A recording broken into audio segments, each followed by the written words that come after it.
नमस्कार साथियों, कैसे हैं आप सभी। मैं अविनाश आप सभी का स्वागत करता हूं आपके अपने परिवार AP education centre YouTube channel पर। मैं उम्मीद करता हूं आप सभी लोग बहुत अच्छे होंगे और इसी उम्मीद और इसी जोश के साथ दोस्तों हम लोग रेलवे ग्रुप डी के लिए मिक्स जीके जीएस के महत्वपूर्ण प्रश्नों को देखेंगे। मुझे उम्मीद है कि आप पूरा वीडियो को ध्यान से देखेंगे। तो मेरे प्यारे साथियों, अगर आपको वीडियो पसंद आए, अच्छी लगे तो वीडियो को लाइक कर दीजिएगा और साथ ही साथ चैनल को भी सब्सक्राइब कर लीजिएगा, क्योंकि मेरे प्यारे साथियों आपको इस चैनल पर रोजाना जो है टॉपिक वाइज क्लास कराई जाती है जो आपके समझने और याद करने में आसानी हो। चलिए मेरे प्यारे साथियों, इस वीडियो का पहला प्रश्न आपके सामने है। पायलटों के लिए इलेक्ट्रॉनिक पायलट लाइसेंस शुरू करने वाला भारत कौन सा देश बन गया है। मेरे प्यारे साथियों, मैं आपको बता दूं कि मेरे आंसर देने से पहले अपना एक आंसर टिक कर लीजिएगा और लास्ट में कमेंट करके जरूर बताइएगा कि आपने कितने प्रश्नों के आंसर सही किए हैं। ठीक है, तो चलिए इस प्रश्न का सही आंसर देने का प्रयास करिएगा। पायलटों के लिए इलेक्ट्रॉनिक पायलट लाइसेंस शुरू करने वाला भारत कौन सा देश बन गया है।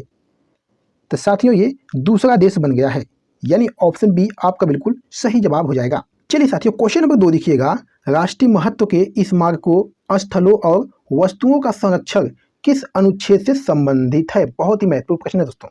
इस प्रश्न का सही आंसर क्या बनेगा दोस्तों, फटाफट आंसर दीजिएगा। राष्ट्रीय महत्व के स्मारकों, स्थानों और वस्तुओं का संरक्षण किस अनुच्छेद से संबंधित है।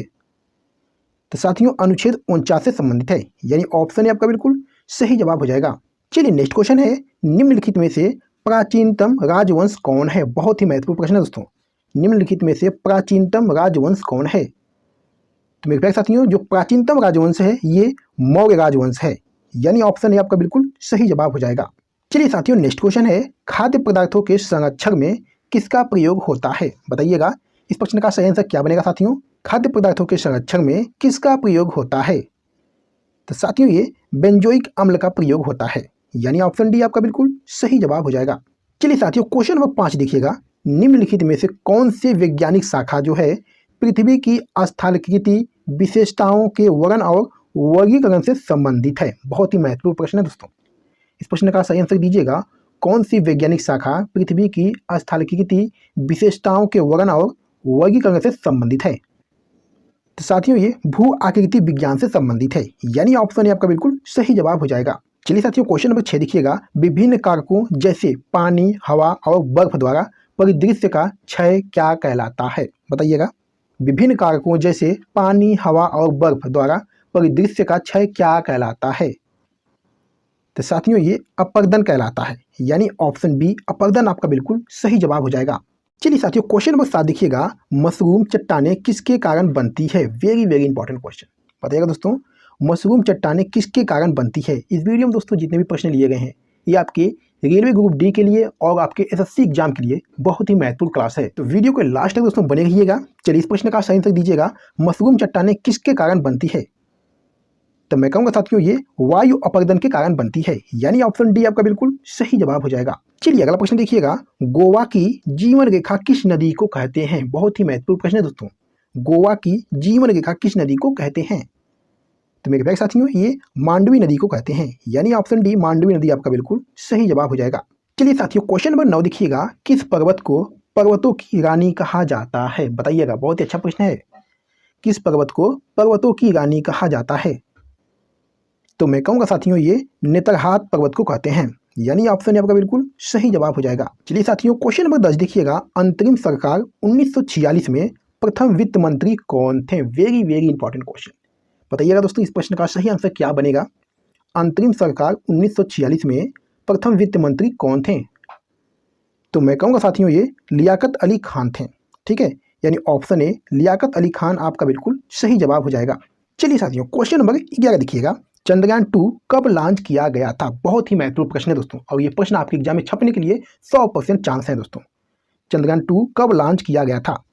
तो मेरे प्यारे साथियों ये 22 जुलाई 2019 को लॉन्च किया गया था, यानी ऑप्शन ए 22 जुलाई 2019 आपका बिल्कुल सही जवाब होगा। चलिए क्वेश्चन नंबर 12 देखिएगा। विश्व भारती विश्वविद्यालय की स्थापना किस वर्ष की गई थी, बताइएगा। इस प्रश्न का सही आंसर क्या बनेगा साथियों। विश्व भारती विश्वविद्यालय की स्थापना किस वर्ष की गई थी। तो साथियों ये 1921 में की गई थी, यानी ऑप्शन डी आपका बिल्कुल सही जवाब हो जाएगा। चलिए साथियों क्वेश्चन नंबर 13 देखिएगा। थाई पुसम त्योहार जो है ये किस राज्य में मनाया जाता है। बहुत ही अच्छा प्रश्न है दोस्तों। थाई पुसम त्योहार किस राज्य में मनाया जाता है। तो साथियों ये तमिलनाडु में मनाया जाता है, यानी ऑप्शन आपका बिल्कुल सही जवाब हो जाएगा। चलिए क्वेश्चन नंबर 14 देखिएगा दोस्तों, बंगाल के सिद्धेश्वर महादेव मंदिर किस राजवंश की वास्तुकला को दर्शाता है? बताइएगा, प्रश्न बहुत महत्वपूर्ण है। बंगाल के सिद्धेश्वर महादेव मंदिर किस राजवंश की वास्तुकला को दर्शाता है? साथियों ये पाल राजवंश के वास्तुकला को दर्शाता है, यानी ऑप्शन आपका बिल्कुल सही जवाब हो जाएगा। चलिए साथियों क्वेश्चन नंबर 15 देखिएगा, गजनी का सुल्तान महमूद किस चोल राजा का समकालीन था? बताइएगा, गजनी का सुल्तान महमूद किस चोल राजा का समकालीन था? तो साथियों ये राजेंद्र प्रथम का था, यानी ऑप्शन डी आपका बिल्कुल सही जवाब हो जाएगा। चलिए साथियों क्वेश्चन नंबर 16 देखिएगा, चोल राजवंश के दौरान निम्नलिखित में से कौन सा शहर एक मंदिर शहर के रूप में विकसित किया गया था? बताइएगा दोस्तों, चोल राजवंश के दौरान कौन सा शहर एक मंदिर शहर के रूप में विकसित किया गया था? तो साथियों ये भिल्ड स्वामीन, यानी ऑप्शन आपका बिल्कुल सही जवाब हो जाएगा। चलिए साथियों क्वेश्चन नंबर 17 देखिएगा, भारतीय संविधान का कौन सा अनुच्छेद राज्यों में विधान परिषद को समाप्त करने या बदलने का उल्लेख करता है? बताने का प्रयास करिएगा दोस्तों, इस प्रश्न का सही आंसर क्या बनेगा? भारतीय संविधान का कौन सा अनुच्छेद राज्यों में विधान परिषद को समाप्त करने या बदलने का उल्लेख करता है? तो मेरे पास साथियों ये अनुच्छेद 169 होगा, यानी ऑप्शन डी आपका बिल्कुल सही जवाब हो जाएगा। चलिए साथियों क्वेश्चन नंबर 18 देखिएगा, राकसताल नामक झील किस राज्य में स्थित है? बताइएगा दोस्तों, राकसताल नामक झील किस राज्य में स्थित है? तो साथियों ये उत्तराखंड राज्य में स्थित है, यानी ऑप्शन ए आपका बिल्कुल सही जवाब हो जाएगा। चलिए साथियों क्वेश्चन नंबर 19 देखिएगा, किसी राज्य के विधानमंडल के उच्च सदन को किस नाम से जाना जाता है? बताइएगा दोस्तों, किसी राज्य के विधानमंडल के उच्च सदन को किस नाम से जाना जाता है? तो साथियों ये विधान परिषद के नाम से जाना जाता है, यानी ऑप्शन ए विधान परिषद आपका बिल्कुल सही जवाब हो जाएगा। चलिए क्वेश्चन नंबर 20 देखिएगा, भारतीय संविधान का कौन सा भाग राज्य विधानमंडल के संगठन, संरचना और शक्तियों से संबंधित है? बताइएगा दोस्तों, भारतीय संविधान का कौन सा भाग है जो राज्य विधानमंडल के संगठन, संरचना और शक्तियों से संबंधित है?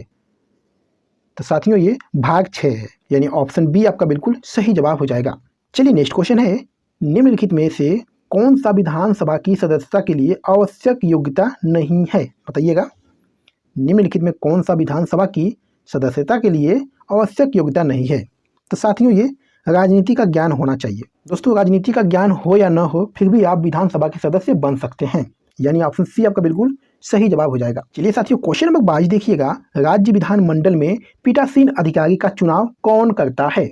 बहुत ही अच्छा प्रश्न है दोस्तों, राज्य विधानमंडल में पीठासीन अधिकारी का चुनाव कौन करता है? तो मेरे प्यारे साथियों ये विधानसभा के अध्यक्ष करते हैं, यानी ऑप्शन बी आपका बिल्कुल सही जवाब हो जाएगा। चलिए साथियों नेक्स्ट क्वेश्चन है, नाइट्रोजन के आविष्कारक कौन है? बहुत ही महत्वपूर्ण प्रश्न है दोस्तों, नाइट्रोजन के आविष्कारक कौन है? तो साथियों ये रदरफोर्ड हैं, यानी ऑप्शन सी आपका बिल्कुल सही जवाब हो जाएगा। चलिए साथियों नेक्स्ट क्वेश्चन देखिएगा, राष्ट्रीय समुद्र विज्ञान संस्थान कहाँ स्थित है? बताइएगा दोस्तों, राष्ट्रीय समुद्र विज्ञान संस्थान कहाँ स्थित है? तो साथियों मैं कहूँगा ये पणजी में स्थित है, यानी ऑप्शन डी आपका बिल्कुल सही जवाब हो जाएगा। चलिए साथियों क्वेश्चन नंबर 25 देखिएगा, पहला मुगल शासक कौन था? बताइएगा, महत्वपूर्ण प्रश्न है, पहला मुगल शासक कौन था? तो मेरे प्यारे साथियों पहला जो मुगल शासक था ये बाबर था, यानी ऑप्शन आपका बिल्कुल सही जवाब हो जाएगा। चलिए साथियों क्वेश्चन नंबर 26 देखिएगा, खीरे में कड़वाहट किसकी उपस्थिति के कारण होता है? बहुत ही महत्वपूर्ण प्रश्न है, खीरे में कड़वाहट किसकी उपस्थिति के कारण होता है? तो साथियों ये कुकर बिटेसिन के कारण होता है, यानी ऑप्शन डी आपका बिल्कुल सही जवाब हो जाएगा। चलिए साथियों क्वेश्चन नंबर 27 देखिएगा, मूंग दाल का जन्मदाता कौन सा देश है? बताइएगा दोस्तों, मूंग का जन्मदाता किस देश को कहते हैं? तो साथियों ये भारत देश को कहते हैं, यानी ऑप्शन ए भारत आपका बिल्कुल सही जवाब हो जाएगा। चलिए साथियों क्वेश्चन नंबर 28 देखिएगा, भारत का प्रथम स्वतंत्रता संग्राम कब हुआ था? बहुत ही महत्वपूर्ण प्रश्न है और दोस्तों बहुत ही इजी प्रश्न है। बताइएगा, भारत का प्रथम स्वतंत्रता संग्राम कब हुआ? तो साथियों ये 1857 में हुआ था, यानी ऑप्शन डी आपका बिल्कुल सही जवाब हो जाएगा।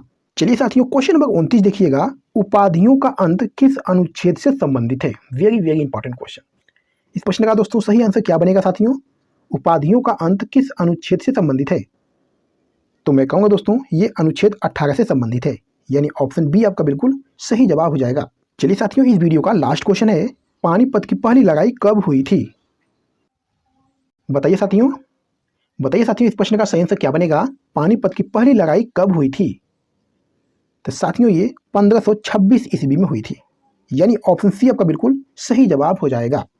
तो मेरे प्यारे साथियों, वीडियो के पर समाप्त करते हैं और आज की वीडियो में बस इतना ही। और आपको वीडियो कैसी लगी और आपने दोस्तों कितने प्रश्नों के आंसर सही किए हैं, एक प्यारा सा कमेंट करके जरूर बताइएगा।